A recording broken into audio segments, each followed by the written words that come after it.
is the space of debate and politics. We're supposed to disagree when we disagree.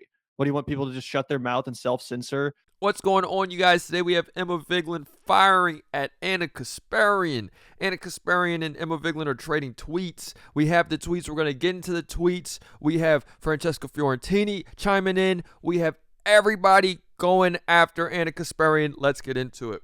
There's no real way to express your emotion sometimes, but since we grew up in the internet age, there's a perfect gift for it. This was me, the immediate aftermath of this. I was like, I don't know what else to caption it, but that was some good shit, y'all.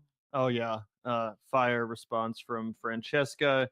From Emma? From Emma Vigeland, sorry. And then we got one more also. This is she says we're in the And right here, we're going to get into the tweets. We're going to get right into the tweets. We have gotta love the performative piousness of polymarket populists coming for ally and movement partner Francesca Fiorentini because she posted Cenk's own words coming from his mouth. Go back to your roots, ranking celebrity camel toes. Get your clicks that way as the rest of us oppose fascism. We're in the political debate and discourse space, and some folks just can't hack it. Sad to see. Francesca Fiorentini, LOL, she went full Regina George. And it's just a laughing stock. Let's keep on going back. Then we have Ana Kasparian, who is going to, let's get into it. She is, I remember Emma telling me verbatim, I have never have to work a day in my life if I don't want to because of how wealthy her family is. Your mom threw a nice little fundraiser for Senator Gillibrand in 2019, right? I get why you're so attached to a party that fucked over the working class over and over again. So I don't really expect her to understand what it's like to live in a neighborhood that's been overrun with criminals due to the policy she preaches in the name of gaining social capital. She's going in. She's not stopping as far as Emma. That's her response to Emma right there. She's going to, sort of let it all loose. She doesn't really give a fuck at this point. She is like full on showing the claws. We have her addressing Francesca right here. She said that she did a hatchet job on Cenk, even though he was kind enough to waste his time going on her show in the name of openness and understanding. I knew he was making a mistake. These people aren't interested in building any coalitions. They're not open to understanding anything. They don't even give a shit about winning policy goals. She sounds full on Karen at this point. She literally sounds full on Karen. You cannot make this shit up right now. Literally, the worst thing Cenk ever did was open up the company to these people that came in, leached off of what he built, and turned on him for clout the first second they could. Also, tell me, Emma, since taking a sponsor is so unacceptable to you and the four-person company you work for, how many of the dozens of employees at TYT should Cenk lay off to appease your judgmental ass? Tell us, again, just throwing mud.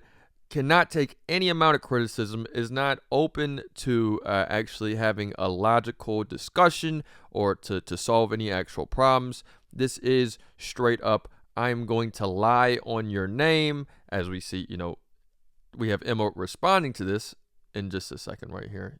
She has, this is clearly a lie and it's not my reality. She also says, Majority Report did paid ads for the Harris campaign. Never happened. By the way, who did TYT sell their email list to? Interesting. I knew it was a matter of time before Ana distorted our private combos for her own agenda. It's all she's got. And real quick, right before we get back to the vid, look at this. What time was it? 2:42 a.m. Pretty rough, if I say so myself. But yeah, let's get back into the vid. We're in the political debate and discourse space, and some folks just can't hack it. Sad to see, which again is so true because as she said, Francesca literally posted Cenk's own words. It was not out of context. It was not a smear. There was no dishonesty whatsoever. But Cenk can't even just engage in a simple back and forth on Twitter with a colleague. Like, who gives a fuck, bro? This, is the space of debate and politics. We're supposed to disagree when we disagree. What do you want people to just shut their mouth and self-censor because you gave them an opportunity one time, you fucking asshole? Like, that's not how this should work. If anything, you could turn this into good content, have a political debate, have on people that disagree with you. You could actually make this a far more interesting aspect of your show than what you currently do, which is this, bitching and fucking moaning about everyone else who's left the network or who now disagrees with you. Oh, 100%. We've talked about how Cenk could have had an opportunity to be a big, powerful leader in progressive media. At a time he was, right? But he played his card so poorly. He wanted to go more like cable, more YouTube TV. He overexpanded and he didn't have enough I don't know, clout ability. He basically he let the network fall apart, right? And instead of just focusing on a really good main show and rebuilding their reputation that way, he let all of the best talent disappear. He started having Ana Kasparian Skype in more often than not.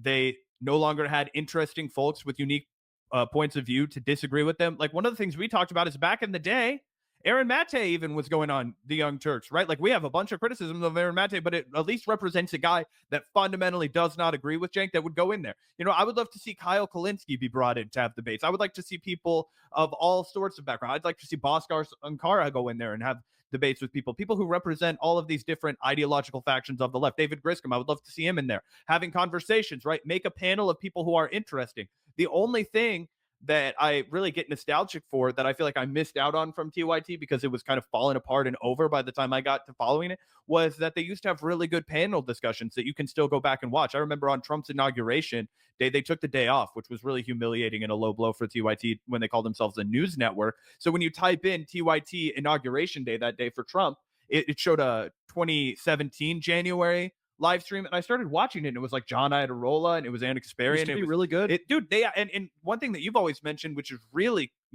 stark, especially in contrast with the way that she's describing her feelings now, they all seemed like a happy family. Like low-key, they seemed like a sitcom crew. Like everybody seemed like The problem with Cenk Uygur, the problem with Ana Kasparian, the Young Turks in general, is that they could have played their part perfectly. They could have said, hey, we're going to be the home of progressives. We're going to host these different names, these different people. We're going to literally bring in as many different people as we can.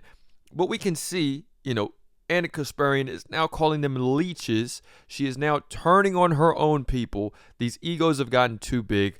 They're not going to ever admit it. They're never going to actually admit it, but they have displaced their anger from from these in corporations or the system in general. They say that they're anti-establishment, but I really do believe that they have displaced their anger for the establishment now on these people that they think that they're better than. They think they're better than Emma Vigeland. They think they're better than Francesca Fiorentini. She's making fun of her views. Like it's just simple. And I mean like view count. I'm not talking about like how she actually feels about it. So they're literally believing, whether they admit it or not, that they're better than other people. They have displaced their anger for the establishment and put it on the people that work alongside of them. It's terrible. like they absolutely loved being at the Young Turks, and now they're miserable. And I feel like it's because they took the money. They basically sacrificed what made them cool to begin with. And now they're just bitter sourpusses, and they want to attack the left because they think that the left failed them by not continuing to make their show bigger and better. You know what I mean? Yep, 100%. I also wanted to quickly throw this on screen. My friend Alex sent me this because I guess he used to be a TYT member, and now he gets emails like this all the time. So this is pretty funny. The digital media landscape is changing rapidly. Everyone is doing their best to evolve with these changes, but some organizations will inevitably be left behind. Last year, TYT tracked 50 media companies as they shut down or had to cut back. TYT is not immune, but we know that we can weather the storm as long as we have support from our members. We know that you used to be one of our members, and we are thankful for the support you have provided us in the past. Unfortunately, 2023 was a rough year for TYT, and we are now coming back to you for help. We are sympathetic to whatever reason you may have had for canceling your membership, but TYT needs you now more than ever. So this one was from the beginning of 2024, but apparently the last year, these have massively ratcheted up. He gets them now all the time. Imagine, Zach, if we start emailing ex-patrons, people that used to support us like 2 or 3 years ago. They're like, hey guys, we're getting really desperate. Can you please resubscribe? Please come back. We literally need you. So I mean that's a real sign of desperation. That's really humiliating. And like I said, these apparently come through his inbox pretty often. Yeah, the groveling is insane. Anyways, TYT guys, it's at the end of the road. There is no path forward for them as they are currently established in their current form. There's nowhere for them to go. They can only go downward. So I think that it would be the wisest path for them if they do what Gavin has suggested and I think predicted, which is that Ana just needs to take 8 weeks minimum and get the fuck off the camera. That email would have been illegal in the EU. That's crazy. That's probably true, though. So there we have it, guys. It is looking pretty bleak for, any type of relationship to ever come about again between Emma Vigeland and Ana Kasparian. And they really used to be close. If you want to watch one of their older videos, they used to really, Emma Vigeland said that she cherished her as a very close friend, that Ana Kasparian was Emma Vigeland's best friend back in the day. They were extremely close. So this amount of betrayal, the fact that if Emma Vigeland feels that Ana Kasparian was one of her best friends and Ana Kasparian feels no remorse for any of this shit, she's definitely going through something. We see the tweet at 2:46 a.m. Very telling. We really don't even have to get into that. It should say the timestamp says enough for itself. But let me know what you guys think in the comments. It's another day in the progressive way.